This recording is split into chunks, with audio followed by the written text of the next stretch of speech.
2020화 5월 14일 알고뉴스 시작하겠습니다. 촬영 시각은 13일 오후 10시입니다. 알트 시즌 오더라도 과거와는 다를 겁니다. 미군 올레님과 함께했습니다. 비트코인은 숨고르기 중입니다. 이더리움 급등, 알트 시즌 어게인. 비트코인 지금 현재 10만 3천 달러 숨고르기 중입니다. 급등했다가요. 어쨌든 뭔가 쉬어가야 되겠죠. 지금은 쉬어가는 구간이다 라고 볼 수 있습니다. ETF 자금 흐름이요. 소소하긴 했지만 어쨌든 4일 연속 자금이 들어왔습니다. 그리고 금리 결정의 변수 CPI가 예상치를 밑돌았습니다. 전년비 2.3% 상승했는데요. 예상치가 2.4였는데 그거 밑돌았고요. 21년 2월 이후 최저치를 기록했습니다. 이 때문에 연준의 금리 인하요. 지금 현재 CME 패드와치를 보면 빨리 내려줬으면 좋겠지만 연준이 보기에 금리 인하 서두를 필요 없다라는 입장인 거죠. 그래서 시장은 9월에 첫 금리 인하를 전망하고 있습니다. 여기 보시면 금리 인하 전망이 50%를 넘은 게 9월이 처음 등장했습니다. 아울러서 10월에도 보면요. 9월에 내리고 10월에 한 번 더 내릴 거다라는 전망이 현재 시장에서는 우세합니다. 그러다 보니까 투자은행들의 금리 인하 전망도 보수적입니다. 바클레이즈는 연준의 금리 인하 시점을요. CME 패드와치보다는 더 보수적으로 7월에서 12월로 미뤄졌다라고 전망을 했습니다. 아울러서 골드만삭스는 두 차례가 아니고요. 연준이 올해 한 차례만 인하할 것 같다라고 했습니다. 이렇다 보니까요. 아무래도 연준발 유동성 장세 요거는 기대를 조금 말아야겠습니다. 하지만 어쨌든 비트코인 숨고르기 중에 있습니다. 많은 사상 최고치 돌파에 대해서 의심하는 사람 거의 없어 보입니다. 연준발 유동성 없어도요. 다른 쪽으로도 매수세가 나오고 있고요. 중국발 유동성도 있고요. 그리고 전략적 비트코인 비축 행정명령에 관한 뭔가 구체적인 얘기가 조만간 하반기에는 나오지 않을까라고 생각하니까요. 사실 비트가 안정적일 때 눈이 가는 건 알트코인입니다. 특히 최근에 알트 대장격인 이더리움의 상승세가 눈에 띕니다. 이 상승세 이유와 이를 계기로 한 알트 시즌 가능성에 대해서 알아봤습니다. 아울러 미그놀레님의 알트 시즌에 대한 생각도 차례로 들어봤습니다. 지속가능한 알고란을 위해서 멤버십 슈퍼챗 PPL 웰컴입니다. 이더리움 급등 어게인 알트 시즌. 야, 이더리움 단숨에 1800선에서요 2500선까지 뛰었습니다. 물론 지금은 2400선입니다만 와, 급등한 거 보이시죠? 기다가 가격이 급등했습니다. 자, 왜 올랐을까 궁금하시죠? 이 비트코인의 경우에는 그 4월 말에 저점 찍은 이후로 ETF로 돈이 어마어마하게 들어오면서 가격이 오른 경향이 있습니다. 그렇다면 이더리움의 경우에도 ETF 자금이 많이 들어왔을까를 봤더니 아닙니다. 가격이 오히려 순유출이 됐어요. 자금이.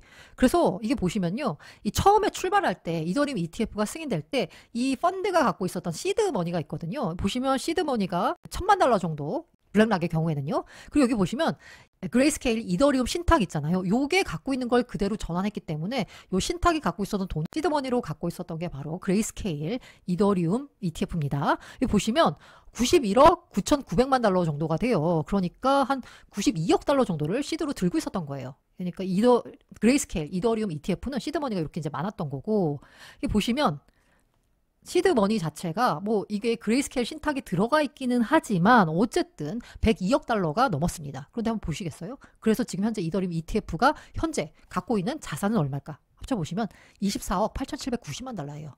그러니까 물론 다른 블랙락 ETF 등등으로 돈이 들어오긴 했지만 이더리움 신탁에서 그레이스케일이 갖고 있던 이더리움 신탁에서 워낙 많은 돈이 빠져나가다 보니까 이게 443억 정도가 빠져나갔거든요. 많이 빠져나가다 보니까 전반적으로 이더리움 ETF가 들고 있는 자금 수준이 24억 8,700만 달러 정도밖에 안 되는 거예요.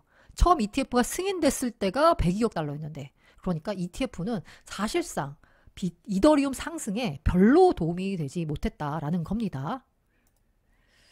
자, 왜 올랐을까라고 봤더니 야, 이게 일단 현물과 선물 시장이 동시에 이더 상승을 견인했다라고 합니다. 선물이 끌어올린 게 아니고 현물이 밀어올린 게 아니라 둘 다 동시에 올랐다는 거예요. 그럼 왜 움직였지? 궁금하시죠? 이때 마침 크립토컨트가 주간 보고서를 냈습니다. 5월 9일자로 받아봤는데요. 일단 크립토컨트 보고서를 보자면 가장 큰 상승 트리거는 가격이 싸다. 이거 주식이나 코인이나요. 제일 좋은 호재는 뭐냐면 싸다예요. 싸다. 어쨌든 싸다. 물론 지금 제가 말씀드리는 건 매크로 변수 논외로 하겠습니다. 관세 협상이 진전이 되는 거, 그리고 뭐 영국과 관세 발표했고 중국과 협상 진전되고 이런 매크로 변수 다 제외하고요. 이 크립토 시장에서 벌어진 일만 보겠습니다. 이 매크로 변수가 호재가 깔려 있는 상황에서 이런 크립토 시장의 변수가 겹치면서 큰 상승이 나왔다라고 볼 수 있죠. 여기서 보자면요. 비트코인 대비 이더리움의 극심한 저평가 상태, 그러니까 이더 대비 BTC 가격, MVRV. 비율에서 알 수 있듯이 매력적인 매수 기회로 볼 수 있습니다. 그러니까 MVRV 시장 가치하고 실현 가치 이걸 비교했을 때 대충 1 이하면 싸게 거래된다라고 볼 수 있거든요. 그런데 이게 역사적으로 낮은 수준에서 거래가 됐다라는 거예요. 한번 차트를 보시겠습니다. 이거 보시면요. 이게 이더 BTC MVRV예요. 요 파란색이. 그리고 이더 BTC 프라이스입니다. 이게 하얀색이. 보시면 아시겠지만 이게 머지거든요. 요 하얀 점선이 머지 이후로 계속 떨어졌습니다. 그러다가 요 제가 빨간색 동그라미 춘도 보시면 갑자기 급등했어요. 여기 보시면 바닥을 찍고 급등한 게 보이시죠? 역사적으로 봤더니요. 이 바닥 대충 BTC 비율로 보자면 0.04 그러니까 1 이더는 0.04 BTC 이하 여기요. 요 선, 이 초록색 구간을 찍고 나니까 급반등이 나왔습니다. 이번에도 역시나 여기 구간을 찍고 나니까 여기서 더 떨어지진 않고 반등이 나왔다라고 볼 수 있죠. 역사적으로 바닥에서 반등이 나왔다. 곧 다시 말해서 가격이 싸다. 이게 가장 큰 가격을 밀어올린 비결이라고 볼 수 있습니다. 물론 이 쌌던 가격이 급등해서 올라오니까 지금 현재는 강한 반등 뒤에 숨고르기를 하고 있다라고 볼 수 있습니다. 아무래도 바닥에서 올라오다 보니까 이만하면 됐다. 많이 묵었다 아닌가 라면서 2,580달러 선에서 투자자들이 수익 실현했다라고 볼 수 있습니다. 그런데 문제는요. 그렇다면 기존에 이더리움 가격이 안 올랐던 그 논리적 근거 대표적으로 지적되는 게 바로 울트라 사운드 머니죠. 머지 이후에 이더를 소각하는 양이 더 많아졌어요. 그러니까 발행량보다 소각량이 많아지다 보니까 전체적인 이더의 유통량이 줄어드는 거예요. 와, 디플레이션 화폐네. 울트라 사운드 머니네. 초건전한 화폐다. 라는 내러티브가 있었거든요. 근데 그 내러티브가 붕괴가 되면서 가격이 하락세를 이어갔습니다. 그런데 그럼 그 내러티브 붕괴가 해결이 됐냐? 다시 울트라 사운드 머니로 돌아왔냐? 아닙니다. 이더의 총 공급량은 최근 사상 최고치인 1억 2,070만 이더를 돌파하며 다시 증가하고 있습니다. 머지 이후에 디플레이션 국면에서 뚜렷한 반전인데요. 다시 인플레이션으로 돌아가는 거죠. 공급량 증가는 강력한 수요 촉매제가 없는 상황에서 이더리움 가격에 부담을 주는 요인입니다. 왜? 덴쿤 업그레이드를 통해서 거래 수수를 낮추다 보니까 이 거래를 통해서 발생하는 이더 소각률 거의 0에 가까워졌다라고 합니다. 그러다 보니까 공급이 다시 늘어나는 거죠. 이게 단기간에 바뀌긴 어렵다라는 겁니다. 그래서 실제로 봤더니요. 공급량이 머지 이후에 이 이더리움 총 공급량이 계속 줄었습니다. 그러다가 덴쿤 업그레이드 이후에 다시 늘어나기 시작했어요. 좀 덴쿤 업그레이드 직후에는 조금 낮아졌다가 바닥을 찍고 공급량이 계속 늘어나고 있습니다. 공급량이 수직 상승하고 있어요. 이러다 보니까 울트라 사운드 머니? 말도 안 된다라는 얘기가 나오는 거죠. 그리고 L2 사실 이더리움 생태계가 여전히 커요. 근데 문제는 뭐냐면 이더리움만 놓고 보면 이게 쉽지가 않다는 겁니다. 왜? 이더리움의 그 보안성을 빌리는 L2 체인이 약간 따로 놀고 있어요. 그러니까 이더리움은 성장하지 못하고 L2가 성장하는데 이게 두 개가 우리 같은 생태계야 라면서 공존한다기보다는 지금 현재로서는 카니발라이제이션 서로를 잡아먹고 있습니다. 그래서 이더 가격에는 악재로 작용하고 있고요. 이 가격이 별로 좋지 않다 보니까 이더를 스테이킹 해놓고 그래 보상을 먹으면서 이더를 계속 들고 가야지 하는 수요가 줄고 있습니다. 그래서 이더 스테이킹 누적 예치량을 봤더니요. 가격 하락과 함께 같이 줄었어요. 그러다가 바닥 찍고 예치량이 다시 올라왔다가 그럼에도 불구하고 또 가격이 계속 떨어지니까 다시 줄었습니다. 그러다가 최근에 가격이 반등하면서 다시 예치량은 늘고 있는데 전반적으로 원래 이더 스테이킹 누적 예치량은 계속 증가세에 있어야 되거든요. 근데 가격이 부진한 모습을 보여주면서 스테이킹 풀어서 그냥 팔자 라는 사람들이 많이 늘어났던 거죠. 그럼 지금 왜 올랐을까를 보자면 앞서 말씀드린 대로 근본적인 내러티브가 바뀐 게 없어요. 그렇다면 단순히 이제 싸다고 올랐냐?를 보자면 굳이 이유를 찾자면 저는 약간 싸기 때문에 올랐다라고 생각하는데 굳이 이유를 찾자면 팩트라 업그레이드가 가격을 밀어 올렸을까? 라고 생각해 볼 수 있습니다. 자, 이도 컨센시스가 보고서를 냈는데요. 팩트라 이후에 기관 투자자 대상 매력이 늘었다. ETF 활성화 앞섰다. 뭐 이런 식의 보고서를 냈습니다. 자, 팩트라 업그레이드가 가장 핵심은 뭐냐면 원래 보시면 스테이킹 한도가요. 기존 32이더에서 2048이더로 대폭 높아졌습니다. 때문에 짜잘한 사람들이 아니라 큰 규모의 기관들이 이 바로 스테이킹 시장에 들어온다라는 거죠. 그래서 팩트라 업그레이드의 장점은 뭐다? 바로 기관 투자자 참여를 촉진한다라는 점입니다. 여기 보시면 새로운 스테이킹 기준이 기관 참여를 강화할 것이다 라고 했습니다. 기관들이 시장에 많이 들어오는 건 어쨌든 가격의 호재로 작용한다라는 거죠. 그러면 우리가 기관 참여를 촉진하는 또 다른 트리거가 뭐가 됐을까를 보자면 팩트라 업그레이드가 스테이킹 관련돼서 그 기준점을 이렇게 높인 거잖아요. 32이더에서 2048이더로. 마찬가지로 스테이킹 이더 ETF가 출시되면 기관들이 뭔가 이더리움 시장에 더 많이 참여하지 않겠느냐라고 기대할 수 있는 겁니다. 물론 스테이킹 ETF가 들어온다라고 해서 기관들 참여 늘어날까? 라는 부분에 대해서 에릭 발추나스 블룸버그 ETF 애널리스트는 그다지 크게 영향을 미치지 않을 거다라는 식으로 발언하기도 했습니다. 어쨌든 간에 그냥 ETF보다는 스테이킹이 되는, 그래서 보상까지 나오는 ETF가 나오면 아무래도 뭔가 그래도 나쁘진 않잖아요. 좋지 않을까라고 생각해 볼 수 있습니다. 그런데 스테이킹 이더 ETF 언제 나올까를 보자면요. 이게 제가 그록에다가 정리를 한 겁니다. 현재 SEC에 제출한 스테이킹 이더 ETF 현황을 좀 정리해줘 라고 했는데 여기 보시면 제출 날짜 있고요. 뭐 검토 중 있고 결정 기한이 있습니다. 제출 운용사가 어디냐가 있는데 여기 아쉬운 게 뭐냐. 블랙락이 없어요. 블랙락이 이더 ETF 지금 출시해서 지금 시장에서 거래가 되고 있잖아요. 그런데 이 ETF를 우리가 스테이킹 기능 포함된 걸로 바꿔줘라고 하는 그 허가해줘라고 하는 그 서류를 블랙락은 제출하지 않았어요. 그럼 뭐야? 블랙락은 스테이킹 이더 ETF에 관심이 없나? 라고 보자면 그건 아닙니다. 블랙록 디지털 자산 책임자 로버트 미츠닉, 이분 이제 되게 자주 등장하거든요. 비트코인 관련 기사에. 이분이 이더 ETF 스테이킹 기능을 허용할 필요가 있다라고 지속적으로 말을 하고 있어요. 블랙락에서도 그러니까 관심은 있다라는 건데 아직까지 서류를 제출하진 않았다라고 볼 수 있습니다. 그런데 최근에 약간 뭔가 변화 조짐이 보이고 있긴 합니다. 블랙락이요, 미국 SEC와 TF 미팅을 했는데 거기서 ETF 승인 기준 등 규정을 요구했다라는 건데 여기 보면 이제 스테이킹 얘기가 들어가 있어요. 그리고 또 이제 블랙락이 뭘 수정안을 제출했는데 기존에 갖고 있었던 이더 ETF 관련된 수정안을 제출했는데 뭐다? 현물 환매하게 해주세요. 뭐냐면 스테이킹 ETF를 만들려고 하면 현물 환매가 돼야 됩니다. 지금은 무조건 현금이에요. 그러니까 현금을 받아서 그 돈을 가지고 이더를 사고 그 또 상환이 들어오면 그 이더를 팔아서 현금으로 또 돌려줍니다. 현금으로 환매를 하다 보니까 이게 스테이킹 이더 ETF를 운영하기가 어렵습니다. 그러다 보니까 현물로 환매할 수 있게 해주세요라고 수정안을 제출했다라고 합니다. 요걸 봤을 때 아마 조만간 현물 환매가 가능하면 그 다음에 스테이킹 이더 ETF 신청합니다라고 블랙락 쪽에서 나올 것 같아요. 그러니까 뭔가 조짐이 보이긴 하고 있고요. 기관 참여가 늘어날 것만 같은 뭔가 조짐은 있습니다. 다만 이더리움의 저는 고질적인 문제라고 보는 게 뭐냐면요. 바로 뭔가 시도 때도 없이 나오고 있는 이 거래소 입금 물량입니다. 특히 아직도 안 팔았나 싶은 대단한 투자자들입니다. 그리고 그때 들어간 분들이 왜 굳이 지금 팔까라는 생각도 사실 들긴 합니다. 뭐 4천 달러 갔을 때 팔았으면 이해하는데 지금은 고점에서 많이 내려왔는데 더 이상 이더의 미래가 없다라고 보는 건지 ICO 물량들이요. 뭔가 잊을만 하면 자꾸 거래소에 입금이 됩니다. 거래소에 입금되면 아무래도 가격 하방 압력으로 작용하기 때문인데요. 근데 이런 물량에도 불구하고 최근에 상승이 나온 건 뭐냐면 거래소 출금 물량이 압도적입니다. ICO 물량들 그 ICO 지갑에서 거래소로 입금을 하고 있는데 반면에 거래소에서 있던 물량이 대대적으로 최근 들어서 그러니까 최근 상승 앞두고서요. 거래소 빠져나왔어요. 이게 뭐예요? 매도 압력이 줄어들었다라고 볼 수 있습니다. 5월 9일자 기사인데요. 이더리움이 3주째 거래소에서 순유출 중이라고 하고 있고요. 특히나 전 이걸 보면서 이 고래들은 진짜 이 고래들은 가격의 예측을 잘하는 건지 그래서 고래가 됐을 수도 있고요. 아니면 고래가 가격을 만드는 건지 양쪽이 다 있다라고 볼 수 있는데요. 8.5만 이더가 바이낸스 출금된 다음에 실제로 이더 급등이 나타났습니다. 역시 고래를 따라가야 합니다. 이렇게 이제 최근에는 거래소 물량이 압도적이다 보니까 ICO 물량들이 거래소 입금돼도 출금이 많다 보니까 가격에는 영향을 미치지 못하고 오히려 이제 상승 쪽으로 가격이 반응하게 돼 있죠.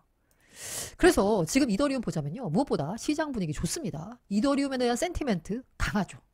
근데 앞서 말씀드린 대로 이게 이제 이더리움에 대한 근본 문제가 해결된 건 아니에요. 때문에 언제 조정이 와도 이상할 게 없고요. 그래서 저는 이제 리스크 관리를 잘 하시는 게 필요하다라고 생각됩니다. 어쨌든 우리가 모두가 바라던 그 알트 시즌, 이더 강세가 오면서 알트 시즌에 대한 기대감이 상대적으로 커졌습니다. 그래서 제가 알트 시즌 올까? 라는 그런 영상에 대해서 댓글로 많이 달린 게 너 알바한꼴 틀렸다라고 하는데 잘 모르겠어요. 알트 시즌? 진짜 과거와 같이 모든 알트가 어깨동무하고 오른 알트 시즌 올까에 대해서는 의문이지만 어쨌든 기대감은 커졌습니다. 자, 특히 이제 최근에 보자면 이더가 오르면서요. 비트코인 도미넌스가 하락했습니다. 라울팔이나 여러 가지 애널리스트들이 비트코인 도미넌스가 고점 찍은 것 같다. 알트 시즌 온다. 라는 분석들을 많이 내놓고 있습니다. 실제로 한번 볼까요? 비트코인 도미넌스가요. 65.4까지 갔었거든요. 그런데 이게 62.4까지 떨어졌습니다. 약 3%포인트가 줄었습니다. 그러면 비트 도미 하락에 기여한 알트코인은 뭘까? 바로 이더리움입니다. 이더리움 도미넌스가요. 7.4까지 찍었거든요. 근데 9.34까지 올랐어요. 그러니까 2%포인트, 약 2%포인트를 이더리움이 오르면서 비트 도미를 갖고 온 겁니다. 제가 예전에도 보여드린 적이 있는데요. 이 알트 시즌, 경로, 패스트 알트 시즌을 보자면요. 일단 비트가 오르고 거기서 돈이 빠져나와서 이더리움이 오르고 거기서 돈이 또 흘러서 라지캡이 오르고 그 다음에 알트 시즌 오는 이 경로였거든요. 그런데 과거에 있었던 알트 시즌 경로에서 첫 번째 경로가 아예 끊겨버렸던 거예요. 요 다리가 아예 끊겨버린 거죠.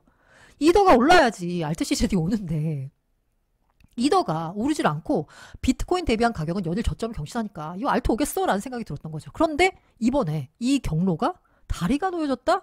라고 표현할 정도로 이더리움의 급 반등세가 나왔던 겁니다. 경로의 첫 관문인 이더가 오르니까 알트신 오는 거 아니야? 기대할 수밖에 없죠. 말씀드린 대로 사실 비트가 오를 때보다는 이더가 오를 때 알트가 반응합니다. 덕분에 이제 일부 알트가 급등했는데요. 특히 센티멘트에 따라 움직이는 민코인이 초강세를 나타냈습니다. 제가 보여드린 요거는요. 이제 12일 오후고요. 카테고리별로 보니까 무라드 픽이 일주일간 70% 넘게 올랐고요. 그 다음에 뭐 프로그 밈드, 캔 밈드, 솔라나 밈 이런 곳들이 다 50% 이상의 그 섹터가요. 상승률을 보여줬습니다. 그리고 약간 조금 성격이 다른 게 요 이더파이 에코시스템 이게 이제 40% 넘게 올랐거든요. 이더리움이 강세를 보이면서 이더리움 계열 코인도 강세를 보였습니다. 여기서 보시는 이더파이 같은 경우 7일 기준으로 보니까 100% 넘게 오른 상황이 펼쳐졌습니다. 자, 그래서 그러면 이렇게 이제 이더리움 오르기 시작했으니까 알트 시즌 오냐라고 보자면요. 이 이더리움 강세나 아니면은 이 이더리움에서 나왔던 자금 흐름이 라지캡으로 옮겨가면서 뭔가 더 강세 흐름을 이어가야 됩니다. 그런데 과연 계속 이어갈 수 있을까? 왜? 이더리움에 대한 근본적인 문제가 달라지지 않았기 때문에 여기서 확실한 트리거가 있지 않는 이상 그리고 뭔가 알트코인에 대한 내러티브가 형성되지 않는 이상 과거와 같은 알트 시즌 올까?에 대해서는 회의적입니다. 그런데요. 알트 반등은요. 있을 겁니다. 앞서 보셨죠? 무덴 같은 경우에 500% 오르는 일주일 만에 이런 거요? 나옵니다. 문제는 뭐냐면 알트 시즌이 아니다 보니까 내가 투자한 알트는 못 오르는 거 남이 투자한 알트만 오르는 이런 배 아픈 상황이 연출된다라는 거죠. 그래서 그러면 이제 어떻게 대응해야 될까인데 이제 운 좋게 내가 올라가는 알트를 골랐어요. 그러면 저는 여기서 핵심 뭐냐면 일단 뭐 운 좋게 올라가는 알트 고르는 거 물론 중요합니다만은 더 중요한 건 그렇게 올라간 알트를 골랐으면 익절을 잘 해야 된다는 거죠. 사실 저도 앞서서 있었던 뭐 1차 불장, 2차 불장 때를 보자면 실패의 원인을 보자면 제때 못 팔았기 때문이다라고 볼 수 있거든요. 그래서 제가 이거는 트위터를 하다 보니까 이제 X를 하다 보니까 어떤 분이 올린 글이었는데 A from Korea라는 그 닉네임을 쓰고 계신 분이 올렸는데요. 25년 크립토 탈출 익절 계획을 잡아보자 라고 하면서 이더 솔라나 편이라고 해서요. 뭐 알트 가운데서도 일단 대표적으로 시가총액 큰 걸 잡아서 한번 얘기를 풀어봤습니다. 이러면서 알트 탈출 시점은 사실 눈치껏 빠져야 하는 것 같긴 합니다. 라고 해서 눈치껏 이거 좀 어렵습니다. 예를 들어서 이번 시즌 트럼프, 멜라니아 연속 발행이라던가 멜라니아 발행하고 솔라나 고점 찍은 거 보시죠. 체인 터진 뒤 그 다음에 이제 폭락했습니다. 거의 300달러가 육박했다가 폭락해서 100달러 선을 내주기도 했습니다. 작년 이더리움 ETF가 비트랑 달리 출시 후 내리 떨어졌던 경우라던가 그러니까 ETF 출시 직전에 오히려 더 올랐다가 그 다음에 오히려 떨어졌습니다. 4,000달러 찍고 포스인 이더에게 스테이킹이 없는 ETF는 안고 없는 찐빵이었으면서 이런 일이 일어났다는 건데 이분의 주장은 뭐냐면요. 언제 탈출해야 되지? 야 도대체 그러니까 이제 목표 타겟 프라이스를 잡아야 되잖아요. 내가 이더리움이 예를 들면은 지금 현재 한 2,400이니까 나는 전고점 4,900 오면 팔 거야. 혹은 전고점 돌파해서 6,000달러 오면 팔 거야. 이런 나름의 이제 알트에 뭔가 익절 계획이 있으실 거잖아요. 솔라나는 난 300달러 넘으면 탈 거야. 이런 식으로. 그런데 이거 나름대로 이제 이분의 약간 계획을 보자면 제가 참고로 해서 나름 일리가 있다라는 생각이 들어서 갖고 와봤는데요. 어떻게 탈출해야 될까? 자, 어떻게 해야 되나? 비트 예상 가격을 적용해서요. 이더 비트C 비율로 환산해서 탈출 계획을 짜면 됩니다. 제가 일전에요. 이 알트코인 여러 가지 이제 우리나라 사람들이 좋아하는 알트코인 차트를 보여드리면서 단순하게 원화 기준, 달러 기준 가격이 아니라 비트 대비한 가격을 보여드렸을 때 어떤 현상이 있었냐면요. 달러 기준, 원화 기준 가격으로는 분명히 1차 불장보다는 2차 불장 때가 높아요. 물론 이더리움 같은 경우에는 아직까지 이제 고점 경신 못했지만 그런데 이걸 만약에 비트 환산해서 봤을 때는 언제나 1차, 2차, 3차 보자면 고점을 점점 낮추는 식으로 비트 대비한 가격이 형성이 됐습니다. 야, 그래서 알트는 매매하는 거다. 투자하는 게 아니다. 들고 있어도 사실상 비트보다 성과가 안 좋았다라는 거잖아요. 그럼 그걸 이제 반대로 적용하면 뭐냐면, 자, 우리가 1차 불장 때 요만큼이 나타났잖아요. 2차 불장 때 고점이 낮아졌어. 그럼 이번에 3차 불장이 나와도 비트 대비한 고점은 낮아질 거다라는 거예요. 자, 1차 때 비트 고점이 비트 대비해서 0.15까지 갔습니다. 2차 불장 때는 0.075까지 갔어요. 그러면 이번 불장에는 0.075보다는 낮아진, 뭐 예를 들어서 나는 0.05 정도로 생각하고 있어 라고 할 수 있잖아요. 그러면 비트 예상 가격을 봅니다. 나는 비트가 올해 20만 달러까지 갈 것 같아. 거기서 0.05 하면 얼마예요? 이더리움의 고점이야 라고 해서 타겟 프라이스를 잡는 거죠. 목표 가격을요. 익절할 수 있는 가격. 왜냐면 앞서서 여러 가지 봤을 때 비트 대비한 가격은 알트코인의 경우 계속 낮아지는 추세를 보였거든요.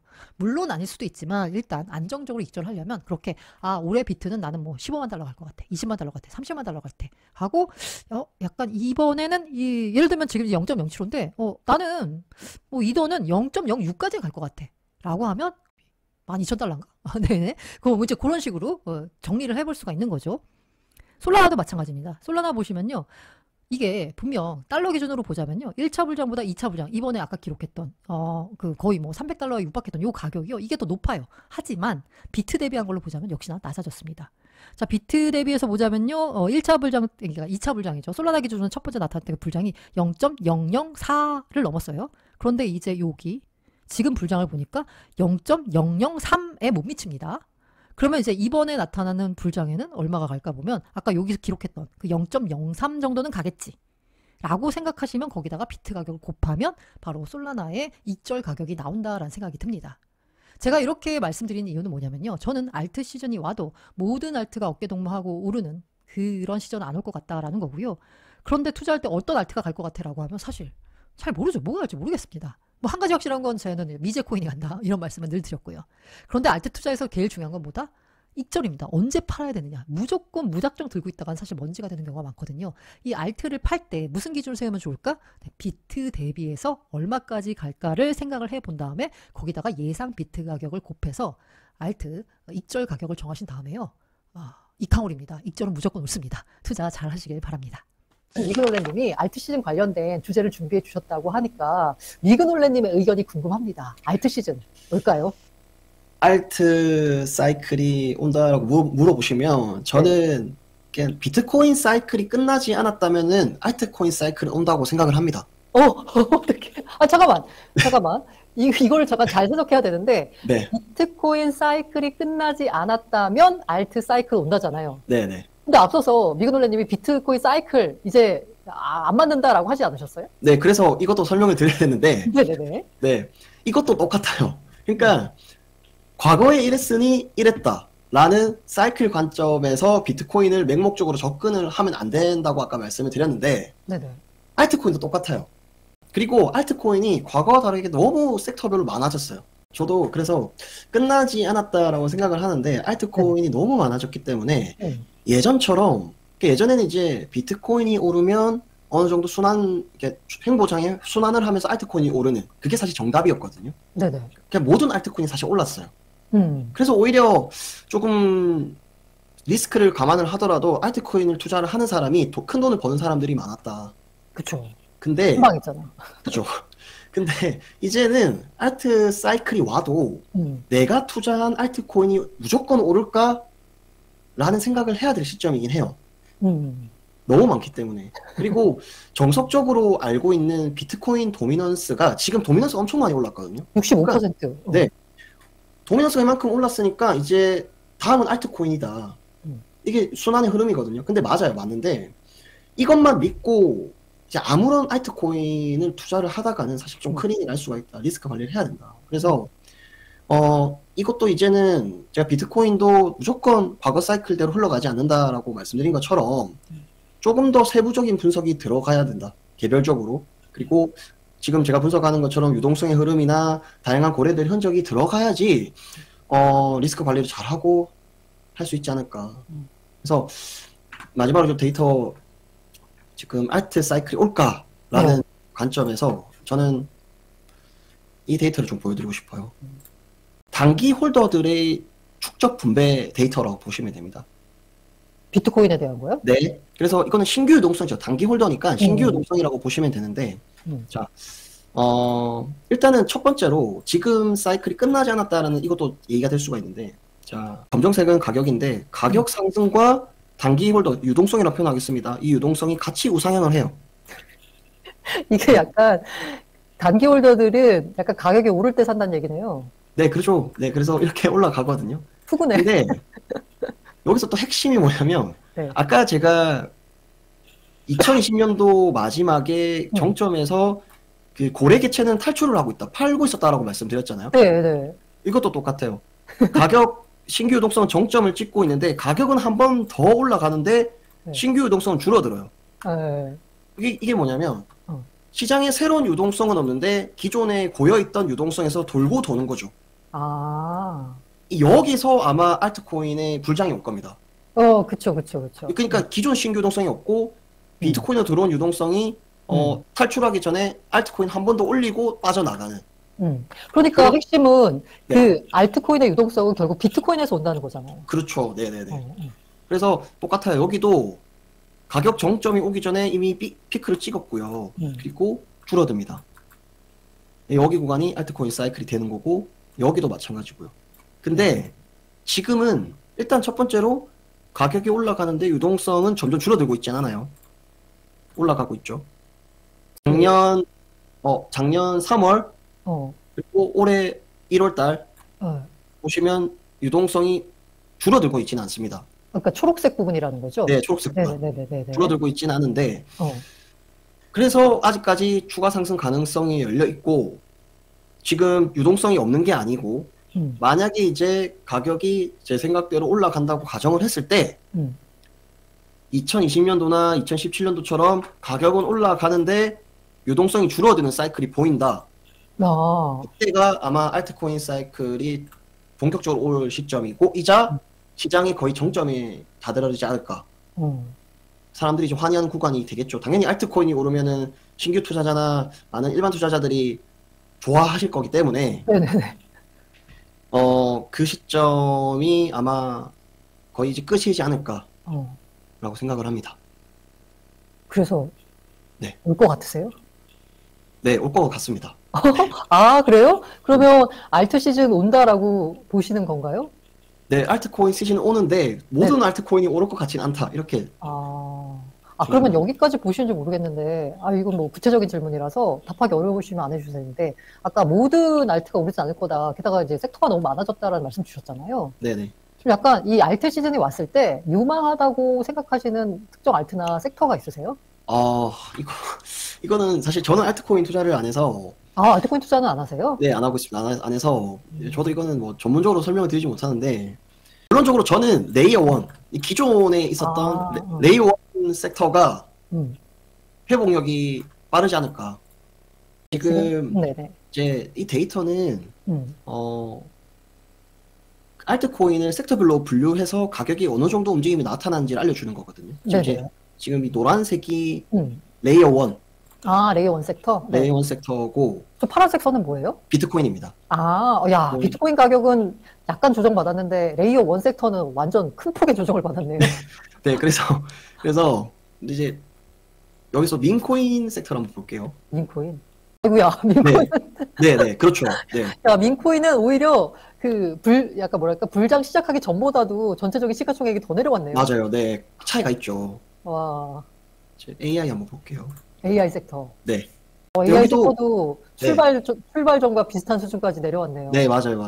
많이 내려왔어요. 그래서 사실 여기서 뭐 다른 섹터도 있는데 크게 봤을 때 레이어 1, 민코인, AI만 놓고 봤을 때 레이어 1이 물론 많이 떨어졌지만 비트코인에 비교했을 때 그래도 레이어 1이 방어력이 생각보다 괜찮다. 좀 낫네요. 그래도 레이어 1이. 그래서 그렇게 얘기를 한다면 만약에 사이클이 온다면 기존의 고전 알트들이 강세를 보이지 않을까. 이거는 개인적인 생각입니다. 네. 알겠습니다. 그 레이어 1 말씀 주셔가지고 이제 이더리움에 대한 견해 있으신가요? 네, 이더리움에 대해서는 네, 말씀하시죠. 너무 안 가가지고 다들 이더리움, 게다가 이제 이더리움 같은 경우에는 가장 시가총액 큰 알트였고 1차, 2차 부장 때 굉장히 좋은 성과를 보여줬기 때문에 당연히 3차에도 좋을 거라고 기대했었으나 지금 아마 전에 찍은 고점 4,000달러 넘었던 걸로 기억하는데 그게 이미 지금 반 토막 넘게 지금 떨어진 상황이잖아요. 사실 이더리움 같은 경우는 지금 몇 년 동안 거의 스테이블 코인에 가깝게 지금 움직이고 있는 상황인데, 네, 이번에 전고점 돌파할 수 있을까요? 저는 이더리움 간다고 봐요. 왜 그러냐면 네네. 간단해요. 음. 저는 이더리움 ETF를 승인을 해줬을 때 네. 이 스테이킹을 무조건 해결했었어야 된다고 봐요. 네, 근데 안 됐죠. 네. 네, 안 됐죠. 그래서 그때 시간이 조금 더 걸리더라도 이걸 확실하게 잡고 갔어야 되는데 너무 뭔가 급하게 정치적 개입이 있었는지 모르겠는데 뭔가 급하게 이루어진 느낌이 없지 않아 있었어요. 그 시점에. 네네. 근데 아직도 이게 해결이 안 되고 있다 보니까 네. 근데 뭐 조만간 비트코인을 해결될 거라고 뭐 다들 생각하잖아요. 의장도 그죠. 바꾸고. 그래서 제가 생각하는 건 음. 3월인가 2월에 지금 스테이킹 부분에 대해서 수정 제출했어요. 요청의 것들이 많이 SEC로 들어갔잖아요, 지금. 네네네. 네. 그죠? 그 부분이 조금 더 명확해지는 시점이 결국 트리거가 되지 않을까. 근데 일각에서는 그런 얘기도 해요. 그러니까 야, 지금 ETF가 승인이 돼도 돈이 이렇게 안 들어온다. 스테이킹이 허용이 된다 그래서 그렇게 돈이 많이 들어올까라는 의견. 그리고 이제 두 번째 의견 중에 하나는 사실 이더리움이 위험 자산이잖아요. 네. 근데 이제 스테이킹 같은 경우는 일종의 뭔가 뭐 배당이라고 표현해야 되나? 어쨌든 뭔가 이자를 주는 느낌이잖아요. 네네. 뭐 구조는 다르지만 어쨌든 결과적으로 보자면. 근데 지금 그 스테이킹 이율이 제가 알기로 4% 안팎인 걸로 알고 있거든요. 맞아요. 맞습니다. 네. 근데 완전 안전자산이라고 표현되는 미 국채 이자보다도 낮아요. 그죠. 네. 그런데 굳이 기관들 입장에서 아니 그렇지 않아도 위험 자산인데 비트코인도 아니고 더 위험한 이더리움에 스테이킹 받자고 기존에는 투자 안 하던 걸 사겠냐? 라는 의견도 있어요. 그래서 이것도 조금 말씀드리고 싶은 게 이더리움은 그래도 가치적으로는 보면 안 된다. 그러니까 지금 대표님께서 말씀하신 부분은 비트코인처럼 뭔가 이더리움도 하나의 어떤 가치적인 관점에서 펀더멘탈이 탄탄하고 이런 부분이 네네. 완성이 되면 좀 괜찮다 이런 생각을 좀 하시는데 네네. 제가 지금 말하는 관점은 그래도 결국에는 하나의 알트코인일 뿐이다. 그래서 어쨌든 호재잖아요, 호재. 그러니까 그쵸. 알트코인은 그래도 비트코인보다는 가볍기 때문에 어떤 트리거가 있으면 알트코인은 그거에 어떤 명분을 삼아서 자금들이 충분히 끌어올릴 수 있는 그런 역할을 할 수가 있습니다. 근데 그래서 뭐 아까 말씀하신 것처럼 뭐 국채보다 매력이 없고 뭐 굳이 스테이킹을 해결해야 한다고 해서 들어올까? 이런 부분은 사실 어떻게 보면 가치적 관점에 좀 가깝고요. 맞아요. 근데 그걸 떠나서 어찌됐든 호재긴 하잖아요. 해결이 됐다는 부분. 그래서 네네. 트리거 역할이 될 수 있고 그게 이제 비트코인이 충분히 오르면 유동성은 있잖아요. 그 유동성과 함께 여러 가지 알트코인이 오른 상황이 될 때 이더리움도 그 트리거가 같이 딱 들어오면 충분히 끌어올릴 수 있는 힘이 된다. 근데 장기적인 부분은 저도 잘 모르겠어요. 네. 어쨌든 트리거가 돼서 뭔가 그러면 그런 트리거를 통해서 전고점 경신 이렇게 말하면 너무 짧지 모르겠죠. 올해 안에 가능하다고 보세요? 저는 비트코인이 올해 안에 충분히 폭등장이 나올 수 있다고 생각을 하기 때문에 이더리움도 충분하다고 생각을 합니다. 네. 네, 알겠습니다.